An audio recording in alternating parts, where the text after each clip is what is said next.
Merci à toi, Patrick. Merci, Bruno, pour ton invitation qui m'a beaucoup honoré. Et à dire vrai, je crains ce soir de ne pas être à la hauteur de l'originalité de propos que tu attends, Patrick, parce que je suis pour l'essentiel d'accord avec ce que Bruno vient de nous exposer remarquablement. Tout a été dit. Nous pouvons rentrer à Cré. Vous y êtes tous bienvenus. Un désaccord majeur, Bruno, c'est que tu as proposé tout à l'heure une distinction entre la liberté enracinée et ce que j'appellerais, ce que tu as décrit comme une liberté amorphe. Cette liberté amorphe n'est plus une liberté, très vite et très évidemment. Et donc il n'y a pas, et tu l'as bien dit, je le dirais d'une autre manière, il n'y a pas d'autre liberté que de liberté enracinée. Et je crois que nous avons à la fois plus que jamais besoin de le dire et aussi intérêt à le dire. Alors, saint Augustin, dans le traité du libre arbitre, nous dit que la liberté, c'est la liberté de choisir le mal si nous en faisons le choix. L'homme choisit. L'homme choisit, il choisit par rapport à lui-même, il choisit par rapport à l'autre, il choisit par rapport au pouvoir, il choisit par rapport au monde, fondamentalement, dans une responsabilité personnelle. La responsabilité personnelle n'est pas ignorante des autres, mais c'est une responsabilité. Ce choix de responsabilité marque des penseurs de droite. On situera difficilement Saint-Augustin sur le curseur contemporain, mais si l'on prend tout simplement Benjamin Constant sur la liberté, une liberté qu'il décrit dans différentes directions, mais où autant, je ne crois pas qu'il y ait une liberté enracinée, une liberté amorphe. Il peut peut-être y avoir, je reviens sur Constant, plusieurs formes de liberté, mais la droite s'y retrouve tout entière. Quand Benjamin Constant distingue la liberté des anciens et la liberté des modernes, la liberté des anciens, où au fond notre liberté, c'est celle de participer librement à la discussion sur le destin de la société, la liberté individuelle étant la liberté de chacun de nos actes, eh bien, nous sommes, nous, pour l'un et pour l'autre, sans opposer l'un et l'autre. La droite, c'est tout cela, elle est à bien des égards omnilibérale. Une droite qui éclaire la liberté par la responsabilité, alors que la gauche, car je pense en réalité que la liberté est bien le bon instrument de mesure pour distinguer la droite et la gauche. La gauche, elle, parfois exalte la liberté, mais elle l'exalte, tu l'as évoqué Bruno, dans le sens de la créance et de la contrainte. La devise de la République, c'est liberté, égalité, fraternité. Revenons à des choses simples. Quand je vais voir des enfants d'école, de collège, de lycée, et qu'on me demande, nous le faisons tous dans nos responsabilités électives, la différence entre la droite et la gauche, je réponds en général la chose suivante. Ça vaut pour des enfants de CM2, mais je pense que ça vaut pour chacune et chacun d'entre nous. La devise de la République, nous l'avons en partage. Liberté, égalité, fraternité. La fraternité, c'est ce que nous avons en commun, c'est ce que le mot lui-même veut dire. C'est d'ailleurs, je pense, davantage un concept qu'une approche opérationnelle. Et je suis un peu fâché que le Conseil constitutionnel ait reconnu l'entrée de la fraternité pour sanctionner un projet de loi récemment sur des questions d'asile et immigration, parce que la fraternité va bien quand elle est une idée qui nous englobe tous, et qu'on ne cherche pas trop à lui donner une conséquence immédiate, opérante.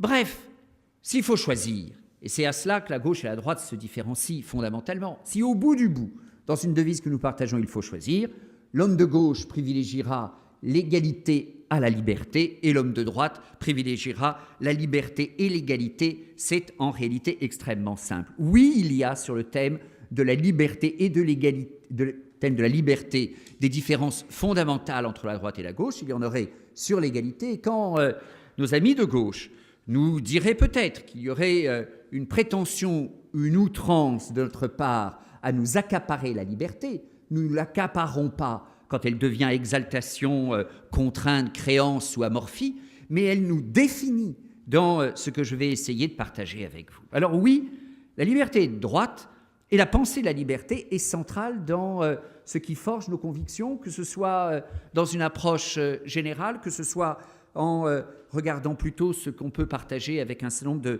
de grands penseurs économiques. Tu as évoqué, Bruno, Tocqueville tout à l'heure, y compris dans ce que Tocqueville dit bien de la limite qui est le risque de dictature de la majorité. La liberté est sensible à cela.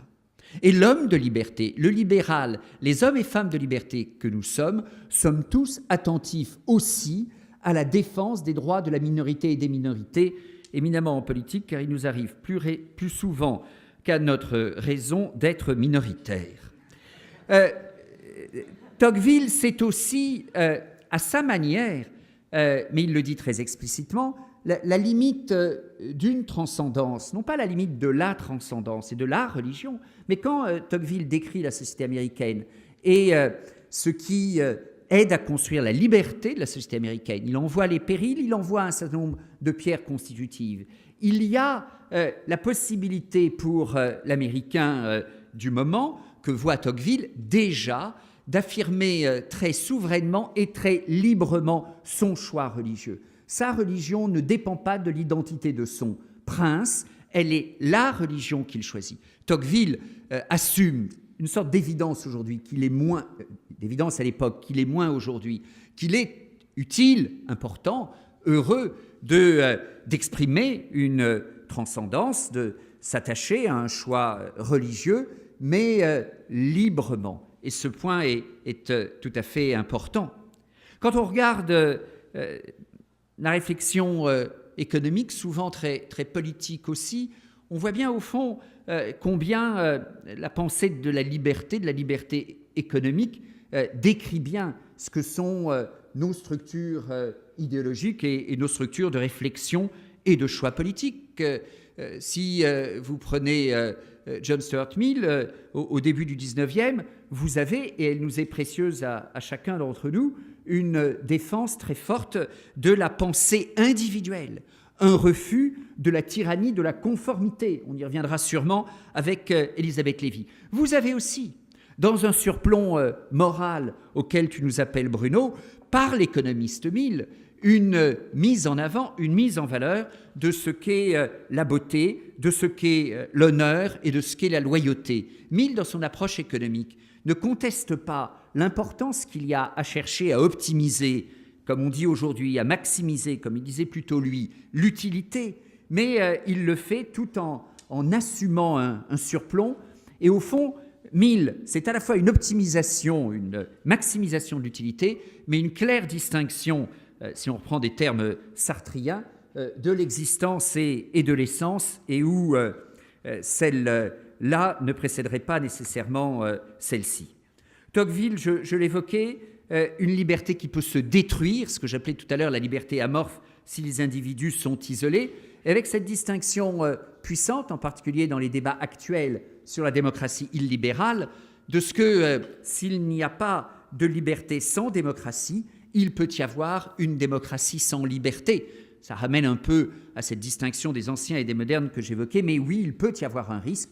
Mais alors je pense qu'on n'est plus tout à fait dans la liberté, évidemment, les mots le disent, et sans doute, en fait, à un moment, plus tout à fait en démocratie, dans ce qu'on appelle les démocraties illibérales. Tocqueville, c'est aussi la mise en alerte de ce que peut être ce qu'on appellerait aujourd'hui le big government, mais aussi une anticipation de ce qu'est le danger contemporain, ancien mais évident aujourd'hui avec les GAFA, de ce que peuvent être les plus grandes entreprises, les enjeux de concurrence, les enjeux de monopole. Peut-être Hervé nous éclairera là-dessus, mais pour ma part, par exemple, je n'ai jamais très bien compris, c'est une forme de critique à l'égard de la pratique de droite parfois, pourquoi dans les débats type distribution en France, on court constamment après des règles d'organisation, de mètres carrés et de commissions qui n'ont jamais rien réglé, de marge arrière, de marge dans tous les sens que vous voulez, de police des factures, alors qu'il me semble que beaucoup dépend en réalité de règles de concurrence, de problématiques de monopole, de choses très solides et très objectivables de cette nature. Si on continue un petit parcours dans la pensée économique, d'un point sur lequel je reviendrai peut-être pour surprendre quelques-uns d'entre vous tout à l'heure, mais la liberté, c'est aussi, que ce soit en politique, mais aussi la mise en alerte que Popper fait sur le terrain des idées économiques, la critique à l'égard des grands hommes, de leurs grandes organisations et de leurs grandes pensées. Hayek et la complexité, tu citais tout à l'heure la politique de civilisation, Bruno, on peut évidemment parler là aussi d'un certain nombre de penseurs en France, cités tantôt par la gauche, tantôt par la droite, souvent par la gauche, mais qui en réalité, en mettant en avant cette notion de civilisation, cette notion de complexité, je pense, nourrissent plutôt la construction de la liberté que nous portons à droite. On pensera évidemment à Edgar Morin. J'y reviendrai en parlant de la Chine dans un instant, Schumpeter et l'innovation évidemment. On est donc arrivé ainsi dans une construction plutôt avant les 30 Glorieuses, dans cette idée déjà que certains ont peut-être oublié à un moment, ou qu'on a oublié de rappeler et de défendre, que le capitalisme, ce n'est pas une machine pour l'exploitation, ça n'est pas la défense d'une oligarchie d'État, ça n'est pas générateur de crise, mais avec l'assurance de la règle de droit et de la démocratie, le meilleur chemin pour que les individus gardent leur liberté. Quand on prend des penseurs peut-être un peu plus originaux, mais je trouve qu'il y a aussi des choses intéressantes dans ce qu'il dit, Isaïe Berlin, sur la distinction de différentes formes de liberté, la liberté négative qui au fond, la défense de la liberté négative, pardon, qui au fond est ce qu'on appelle la liberté d'eux, le droit d'eux, le droit de propriété par exemple, différemment de la liberté positive, le droit à, l'esprit de la créance, la distinction par exemple entre le droit de propriété, qui est un droit d'eux, et le droit à l'éducation, messieurs les recteurs, qui est un droit à. Les hommes et les femmes épris de liberté que nous sommes, je pense que nous sommes beaucoup plus attachés, même si les deux approches peuvent se revendiquer de la liberté, nous sommes beaucoup plus attachés au droit de qu'au droit à, et la distinction des deux n'est pas une pédanterie intellectuelle, je pense qu'elle est, au-delà de sa dimension juridique, politiquement tout à fait essentielle. Le droit de, c'est l'objectivité, c'est la règle et c'est la liberté, quand le droit à est très largement la revendication d'une créance et la compassion d'une insuffisance. Une droite de liberté, une droite dynamique. Donc, pour nous, oui, la liberté est une dynamique, et pour la gauche, qui en général ne s'exprimera pas contre la liberté, il y a à gauche évidemment constamment, je le disais, cette revendication de l'égalité et de la compassion. Mais la liberté est aussi à droite ce que la droite n'est pas, ce que d'autres sont et ce qui les éloigne de la liberté. Une petite pique, si vous permettez, sur la notion de progressisme. On nous bassine beaucoup aujourd'hui avec cette idée qu'il y aurait dans notre pays les progressistes, ça c'est des gens bien, et puis les autres qui sont peut-être un peu moins progressistes, il y en a peut-être quelques-uns dans cette salle, qui par définition seraient voués aux ténèbres de l'histoire. Si l'on doit parler du nouveau monde, si je peux me permettre, ce qui nous approche beaucoup de ce thème de la liberté, je me permets une citation. Je relisais récemment le bouquin d'Alexandre Jevakov sur les Russes blancs. Je suis engagé dans une séquence très russe cette année. Et Jevakov cite le poète Alexandre Blok, un grand poète soviétique et russe, qui ne s'est distancié du pouvoir soviétique que dans les années 20, où Blok définit de cette manière suivante: le bourgeois, qui se tient comme le chien affamé, il se tient silencieux à la manière d'une question, et le vieux monde, comme le chien sans famille, se tient derrière la queue basse. Cette vision de la distinction entre le vieux monde et le nouveau monde montre le type de prétention totalitaire qu'il peut y avoir dans une approche progressiste et de nouveau monde. Je ne manquerai pas de vous rappeler que la revue pro-soviétique éditée à Berlin dans les années 20 s'appelait Le Nouveau Monde. Alors,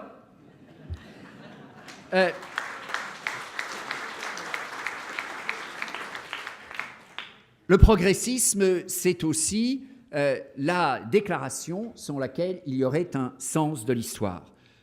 Pour ma part, une des raisons de mon engagement politique, c'est de considérer qu'il n'y a pas de sens de l'histoire, qu'il appartient à chacune et chacun d'entre nous de prendre en main sa destinée, de contribuer à une construction collective, de regarder le monde, d'agir sur le monde et de ne pas se soumettre cette idée selon laquelle il y aurait une direction de l'histoire, un sens de l'histoire, selon laquelle il y aurait d'un côté le nouveau monde, de l'autre l'ancien monde, selon laquelle il y aurait le progrès et d'un autre côté l'obscurité, me paraît fondamentalement négatrice de la notion même de liberté, ce qui alors efface toutes les déclarations de liberté que ces orateurs pourraient exprimer. Il y a aussi pour certains la recherche, la culture du mouvement par le mouvement.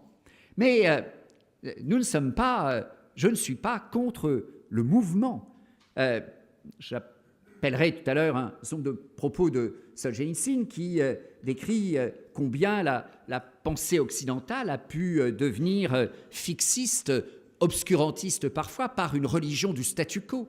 Nous ne sommes pas favorables à la religion du statu quo. Et la liberté, mais une liberté qui n'est pas progressiste, ce n'est pas une liberté qui s'enfermerait dans le statu quo. Mais c'est une liberté du choix, Saint-Augustin, et c'est aussi une liberté de la raison. Nous ne sommes pas contre la raison, et la liberté, telle que je vous propose de la définir, n'est pas négatrice de la raison. Simplement, la raison, ce n'est pas le rationalisme, et la raison, c'est aussi ce qui amène à avoir un peu de mesure à l'égard de la notion de progrès. La raison, c'est aussi de constater que l'état actuel du monde est le fruit de millénaires, de dizaines, de millions d'années, au travers desquelles s'est fait l'histoire de l'univers, l'histoire de notre planète, l'histoire de l'humanité, et que les équilibres auxquels nous sommes parvenus aujourd'hui sont imparfaits par construction. Tout est imparfait, et ils doivent bouger, car le statu quo est mortifère, et il détruirait la liberté, mais mépriser ce qui s'est passé en amont est une approche curieuse qui elle-même serait négatrice de notre liberté. Donc pour nous, ça n'est pas le progressisme, mais ça n'est pas le refus du progrès, ça n'est pas le rationalisme, mais c'est la raison, une raison qui se concilie aussi avec une subjectivité que nous assumons. Solzhenitsyn, dans le discours de Harvard, critique une vision rationaliste, une conscience humaniste rationaliste, un humanisme rationaliste, mais ça n'est pas le refus de l'humanisme, ça n'est pas le refus des droits de l'homme, ça n'est évidemment pas le refus de l'humanité. Pour certains, il n'y a pas de limite, il n'y a pas de limite morale et il n'y a pas de conscience de cette limite.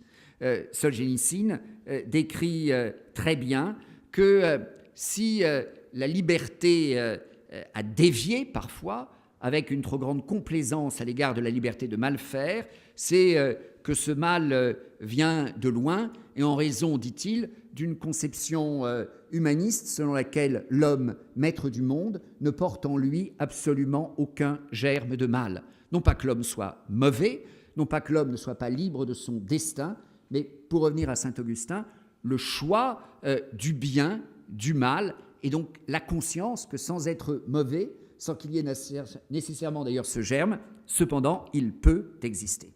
La droite a ce sentiment de la limite. Nous assumons, et c'est essentiel à notre liberté, une limite à l'action publique, la parcimonie. Je l'évoquerai tout à l'heure sur les questions environnementales, mais la parcimonie pour les enjeux de fiscalité. Lisez, je l'ai relu cet été, un excellent petit bouquin de Philippe Nemo sur la philosophie de l'impôt. On ne s'interroge jamais assez sur les principes philosophiques de l'impôt. Nemo nous rappelle bien combien, plutôt que de régir la morale et de chercher à induire des comportements, fondamentalement, le rôle de l'impôt, c'est de financer les dépenses publiques qui sont nécessaires et que nous avons choisies en tant que dépenses publiques. Le principe de parcimonie, ce n'est pas une discipline rude, une ceinture de discipline. Le principe de parcimonie, c'est sans doute une part de discipline, mais pas celle de Tartuffe, Laurence et Maher avec ma discipline, mais c'est une parcimonie qui ménage votre liberté, notre liberté, ce que Bruno rappelait sur le niveau actuel des dépenses publiques. Mais la droite n'est pas tout entière dans la liberté. Nous devons constater un certain nombre de failles ou de défauts historiques. Dans l'expérience française, avec parfois à droite de véritables tentations autoritaires, que ce soit dans le domaine de l'économie ou dans d'autres domaines, une tentation interventionniste, une tentation anti-parlementaire. Le Sénat, éminemment, aujourd'hui, défend le rôle du Parlement face à la réforme constitutionnelle, la limitation du droit d'amendement qui avait été évoquée à un moment. Reste que la culture de droite en France n'a pas toujours été très parlementaire. Ces failles, nous avons pu les constater dans l'histoire, aussi bien dans les courants bonapartistes que dans le régime gaulliste. Et puis il y a cette faille que Bruno évoquait tout à l'heure aussi, qui est celle de la démagogie tout simplement. Quand on entend des propos démagogues dans les instances des Républicains parfois, dans les médias, sur l'augmentation du SMIC à 20%, sur le refus d'un programme de privatisation plutôt moins ambitieux que celui auquel nous pensions il y a 2 ans, il y a clairement un problème qui fait défaut. C'est assez largement un refus de liberté, l'enjeu des privatisations, et ce refus de liberté qui fait tâche dans ce que peut être la cohérence de notre proposition politique. Défaut historique dans l'expérience française, aussi dans l'expérience du monde, ce qu'on appelle aujourd'hui les démocraties illibérales, mais aussi la tentation qu'il y a parfois en France d'une forme d'indifférence à l'égard de la liberté dans le monde. Les droits de l'homme ne doivent pas être mal interprétés, j'y reviendrai dans un instant, mais assumons, je crois que c'est notre fierté, c'est une dimension de liberté pour nous, ce message de liberté dans le monde, cette part de l'universalisme qui définit notre compréhension de la liberté, et c'est pour cela, et cela justifie un certain nombre de mes choix politiques à certains moments, que je n'ai jamais tout à fait compris notre grande prudence à l'égard de ce qui se passe aujourd'hui en Russie ou de ce qui peut se passer en Syrie. Défauts historiques, défauts systémiques. Pierre Manant a publié récemment un bouquin un peu compliqué sur la loi naturelle. Mais il dit quelque chose de très clair et qui touche à la fois à l'égalité et à la liberté. Nous proclamons, Déclaration des droits de l'homme, l'égalité. Et au nom de l'égalité, nous sommes amenés à considérer aujourd'hui que toutes les civilisations sont égales, y compris les civilisations dans lesquelles les hommes et les femmes ne sont pas égaux. Curieuse égalité qui amène à considérer également les propos, les projets politiques de ceux qui foulent aux pieds l'égalité. On peut avoir autour de ce thème de la loi naturelle dont parle Pierre Manant une approche comparable pour les enjeux d'égalité. Si tout est liberté, alors où est véritablement la liberté?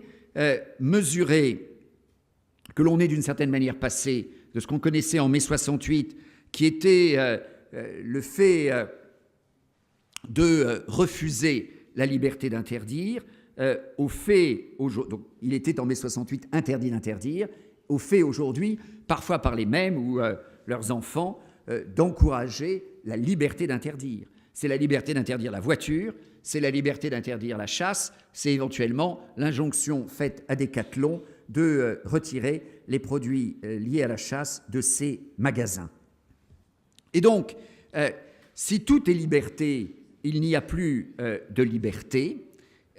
Il faut être conscient que la liberté toute seule, ce que j'appelais tout à l'heure la liberté amorphe, engendre évidemment la perte de liberté. Et la liberté toute seule, c'est l'absence de sentiment du mal, ce que dans le discours de Harvard, qui est mon texte du moment, Solzhenitsyn décrit très bien comme l'inconscience qu'il peut exister une liberté de mal faire, le déclin du courage, l'excès du formalisme, qui est un obstacle à la liberté. Cet excellent papier du Figaro cette semaine qui montre combien notre société est bloquée, empesée par la multiplication de formalismes. Je rappelle qu'à une époque, on définissait souvent l'art du PowerPoint comme KISS, comme le baiser, K-I-2-S, Keep it simple and stupid. Vous avez là alors une entrave potentielle à la liberté de création et à la liberté d'expression. Alors, évitons l'abîme dans la liberté, qui est cette liberté toute seule, mais éviter cet abîme dans la liberté, ce qu'évoquait Bruno tout à l'heure, cette liberté sans limite, ça ne signifie pas le refus de la liberté. Et il y a, hélas, un certain nombre de penseurs, on les cite volontiers, mais qui sont allés dans une telle critique de la liberté que cela évidemment nous pose quelques difficultés. On évoquera l'assimilation que Maurras fait entre le libéralisme et le totalitarisme. Et puisque j'évoque beaucoup en cette année de centenaire de Solzhenitsyn, j'espère que Bruno ne m'en vaudra pas trop d'avoir réagi assez vivement et avec tristesse à la caricature, hélas trop fréquente, que Philippe de Villiers, dans son papier au Figaro au début du mois d'août, a fait de la pensée de Solzhenitsyn. Dans une ellipse qui trahit le texte, Philippe de Villiers fait dire à Solzhenitsyn dans le discours de Harvard que la liberté est destructrice et irresponsable. Solzhenitsyn n'a jamais dit que la liberté serait destructrice et irresponsable. Solzhenitsyn fait la différence entre la liberté de bien faire et la liberté de mal faire. Il dit qu'il est important de faire cette différence et il dit que la liberté de mal faire est destructrice et irresponsable. Donc d'un côté, vous avez un propos qui est un propos de distinction dans la liberté et de responsabilité dans la liberté, qui est tout simplement la définition de la liberté. De l'autre côté, vous avez un propos déformé qui cherche à casser l'idée de liberté elle-même, ce qui, je crois, n'est pas notre propos.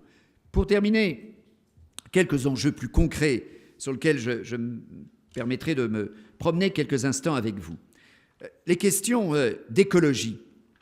J'ai évoqué tout à l'heure la distinction entre le droit de et le droit à. C'est pour nous, pour une pensée de droite, quelque chose de tout à fait essentiel, en particulier dans ce domaine-là. C'est plutôt la régulation, le droit de, mieux que le droit à, qui est celui d'une créance. Je préfère l'action pratique du droit des installations classées, qui est nécessaire quand on a une installation dangereuse près de chez soi, plutôt que la créance politique difficile à évaluer. Je m'étais baladé il y a de nombreuses années de ça dans les allées du Forum social mondial à Porto Alegre avec Daniel Mitterrand, quand on parle du droit à l'eau.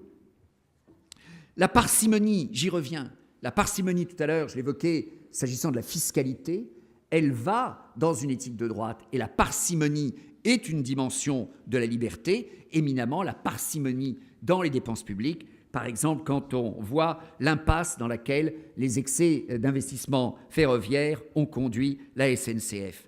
La liberté, c'est, pour l'écologie elle-même, l'objectivité et la souplesse autant qu'il est possible. La transaction, une taxe carbone plutôt qu'une mesure d'autorité. La liberté, c'est la liberté scientifique et c'est la raison, plutôt que l'argument d'autorité. C'est donc l'évaluation. Quand on parle de produits dangereux, ça peut être le glyphosate, ça peut être d'autres choses. Le débat sur les gaz de schiste, les hydrocarbures non conventionnels. Eh bien, on évalue avant de prendre une décision. La démarche de liberté, ce n'est pas une démarche soumise à une injonction, ce n'est pas une démarche soumise au politiquement correct, ce n'est pas une démarche soumise à l'argument d'autorité, c'est une démarche humble à l'égard de l'évaluation. Humble dans l'évaluation, et elle peut être tout à fait ferme ensuite dans sa décision. Je fais probablement partie des rares libéraux à ne pas avoir agonie le principe de précaution. Pourquoi ? Parce que le principe de précaution pose l'idée de l'évaluation préalable. Malheureusement, la mise en œuvre du principe de précaution s'est toujours faite, depuis qu'il a été mis en place, en méprisant la logique de l'évaluation préalable. Mais autre chose est un principe et sa déformation. Alors, dans le domaine de l'environnement, nous sommes pour une conservation éclairée plutôt qu'une compulsion progressiste où l'on puisse allier à la fois la matière et l'esprit, la nature et la liberté, ce que Bruno très justement appelle la liberté enracinée. Deuxième exemple, le numérique. Alors, nous concevons depuis longtemps avec les grands penseurs que la liberté économique n'est pas unique, enfin, est-ce qu'aujourd'hui plus exactement, la liberté économique est la seule manière d'assurer l'optimisation dont je parlais tout à l'heure, qui est aussi celle de la main invisible d'Adam Smith. Je suis comme d'autres un peu perturbé, tout simplement parce que le big data et les calculateurs d'aujourd'hui apportent. On pouvait se dire très légitimement que la planification centralisatrice, à la soviétique, à la cubaine ou à la coréenne, ça ne marche pas parce que le monde est trop compliqué et le grand chef en haut, le Gosplan, est incapable de prendre les bonnes décisions. Ça, c'était vrai à l'époque soviétique, même de la nouvelle politique économique. Mais aujourd'hui, avec beaucoup de données et avec des calculateurs très performants, est-ce que cette incapacité d'un tout petit centre reste tout à fait exacte? Ça, je crois que c'est pour nous, en tant que libéraux, une interrogation qui est en effet préoccupante. Le centralisme n'aurait-il pas aujourd'hui trouvé ses outils? Nous devons réfléchir à cette question. Le constat, je voyais un certain nombre de travaux qui ont été édités récemment, c'est tout de même que ce centralisme permet à la Chine et lui a permis de faire les progrès considérables qu'elle a réalisés. Mais quand on essaye de mesurer aujourd'hui le degré d'innovation, j'ai évoqué cette approche tout à l'heure chez Schumpeter, eh bien, ce centralisme intelligent laisse aujourd'hui la Chine encore pas mal en rade sur le terrain de l'innovation. Mais ça nous dit aussi alors que la liberté, ça doit être autre chose que cette recherche d'optimisation et qu'il faut le génie en plus de la méthode. Attention aussi aux faux messagers de la fin de la liberté. J'évoque ici rapidement les questions d'intelligence artificielle. C'est un point qui est très bien traité par l'ancien président du comité d'éthique, Jean-Gabriel Ganassia, qui nous dit combien la manière dont le sujet est souvent abordé relève de la manipulation. J'ai parlé de big data, oui, il y a beaucoup de données, plus qu'avant. J'ai parlé de calculateurs performants, oui, plus qu'avant. L'intelligence artificielle, c'est la combinaison des deux. Ça n'est pas une nouvelle marche épistémologique. Et donc, refusons ceux qui voudraient nous enfermer dans une sorte de ringardise parce que nous n'aurions pas compris ce que l'intelligence artificielle, dans une sorte de manipulation fataliste, nous obligerait d'accepter. Nous ne sommes pas hostiles aux transformations, mais ces transformations, nous voulons leur donner du sens et la main de l'homme reste importante. Une petite pique au passage, si je peux me permettre, je me suis permis d'aller vérifier, ayant à créer un des meilleurs spécialistes de Max Weber et de la pensée protestante dans notre bon pays de France. Il y a quelque chose d'un peu curieux à ce qu'Emmanuel Macron ait cité Luther dans sa visite au Danemark, parce qu'il ne nous a pas tout à fait échappé que si les calvinistes sont très attachés à la transformation du monde, les luthériens sont dans une approche extrêmement conservatrice. Je pense que le président de la République avait un peu mélangé ses repères. Enfin,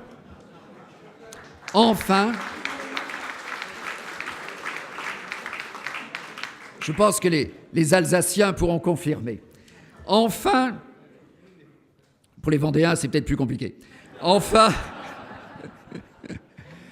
juste un point, sans être pédant, mais vous avez tous entendu beaucoup de responsables politiques vous dire que le bouquin à lire, c'était le livre de David Goodhart sur The Road to Somewhere.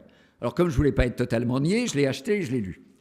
Que nous dit Goodhart? D'abord, c'est très intéressant parce que c'est un sociologue qui nous dit qui il est. C'est plutôt utile qu'un type qui écrit les choses dise qui il est. Il nous dit qu'il est, d'abord, il est membre du Parti travailliste, qu'il est sur les questions économiques plutôt social-démocrate, sur les questions politiques libérales et sur les questions de société conservateur. Et il nous dit fondamentalement qu'il est mal dans son assiette.